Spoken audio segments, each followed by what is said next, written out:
1,80,000 രൂപയ്ക്ക് ഓൺലൈൻ വഴി PhD. പെൺകുട്ടിയുടെ പരാതിയിൽ തട്ടിപ്പ് വീരന്മാരെ പൂട്ടി പോലീസ്. നമസ്കാരം, കൊട്ടാരക്കര മീഡിയയിലേക്ക് സ്വാഗതം.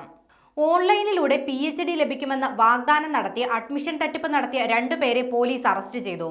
ഉത്തർപ്രദേശിലെ സഹരൻപൂർ സ്വദേശികളായ ജാവേദ് ഖാൻ, ഷഹറൂഖ് ഖാൻ എന്നിവരെയാണ് പോലീസ് അറസ്റ്റ് ചെയ്തത്. കമ്പ്യൂട്ടർ എഞ്ചിനീയറായ ജാവേദ് ഖാനാണ് തട്ടിപ്പ് റാക്കറ്റിന്റെ തലവൻ. പരാതിക്കാരിയായ പെൺകുട്ടി ഓൺലൈൻ വഴി PhD അഡ്മിഷന് പറ്റിയ യൂണിവേഴ്സിറ്റി തിരയുമ്പോഴാണ് ഈ വെബ്സൈറ്റ് ശ്രദ്ധയിൽപ്പെട്ടത്. വെബ്സൈറ്റിലേക്ക് കയറിയപ്പോൾ തന്നെ ജാവേദ് ഖാൻ എന്നയാളുടെ ഫോൺ നമ്പർ ലഭിച്ചു. ശേഷം ഫോണിലേക്ക് വിളിച്ച കുട്ടിയോട് അഡ്മിഷന്റെ വിവരങ്ങൾ പറയുകയും ഇതിനുവേണ്ടി 1,80,000 രൂപ അക്കൗണ്ടിലേക്ക് അയച്ചു കൊടുക്കാൻ ആവശ്യപ്പെടുകയും ചെയ്തു. പണം നൽകിയ പെൺകുട്ടിക്ക് രസീതൊന്നും നൽകിയിരുന്നില്ല. അതിനുശേഷവും പെൺകുട്ടിയോട് കൂടുതൽ പണം പ്രതികൾ ആവശ്യപ്പെട്ടതോടെയാണ് സംശയം ഉടലെടുക്കുന്നത്. തുടർന്ന് പെൺകുട്ടി പോലീസിൽ പരാതി നൽകുകയായിരുന്നു. പണം അയച്ചു കൊടുത്ത ബാങ്ക് അക്കൗണ്ടിന്റെയും ഫോൺ സംഭാഷണങ്ങളുടെയും വിവരങ്ങൾ ശേഖരിച്ച് പോലീസ് പ്രതികളെ കണ്ടെത്തി. തട്ടിപ്പിന് ഉപയോഗിച്ച ഓൺലൈനിലെ വ്യാജ വെബ്സൈറ്റിനെ കുറിച്ചും പോലീസ് വിവരങ്ങൾ ശേഖരിച്ചിരുന്നു.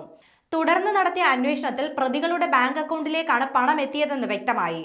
ശേഷം ഇവരെ പോലീസ് പിടികൂടുകയായിരുന്നു. പ്രതികൾ തട്ടിപ്പിനുപയോഗിച്ച മൊബൈൽ ഫോണിൽ നിന്നും സാങ്കേതിക വിദഗ്ധരുടെ സഹായത്തോടെ വിവരങ്ങൾ ശേഖരിച്ചു. ജാവേദ് ഖാൻ 2022-23 വർഷത്തിൽ PhD അഡ്മിഷൻ നൽകുന്ന ഒരു സ്ഥാപനത്തിൽ ജോലി ചെയ്തിരുന്നതായി ചോദ്യം ചെയ്യലിൽ വ്യക്തമായി. ഇതിന്റെ അനുഭവത്തിൽ നിന്നുമാണ് ഇത്തരമൊരു തട്ടിപ്പിന് പദ്ധതിയിട്ടത്. പല യൂണിവേഴ്സിറ്റികളുമായും ടൈഅപ്പ് നടത്താൻ ഇവർ ശ്രമിച്ചിരുന്നു. എന്നാൽ ഒരു യൂണിവേഴ്സിറ്റിയിൽ നിന്ന് മാത്രമാണ് ജാവേദ് ഖാന് ലെറ്റർ ലഭിച്ചത്. ഗ്ലോക്കൽ യൂണിവേഴ്സിറ്റി എന്നറിയപ്പെടുന്ന ഒരു യൂണിവേഴ്സിറ്റിയുടെ വ്യാജ ID കാർഡ് കാണിച്ചാണ് പരാതിക്കാരിയെ ജാവേദ് പറ്റിച്ചത്. ഒപ്പമുണ്ടായിരുന്ന ഷഹറൂഖ് ഖാനും തട്ടിപ്പിൽ നിന്നും പണം ലഭിച്ചിരുന്നു. 2 പ്രതികളും മയക്കുമരുന്നിന് അടിമകളാണെന്ന് പോലീസ് കണ്ടെത്തിയിട്ടുണ്ട്.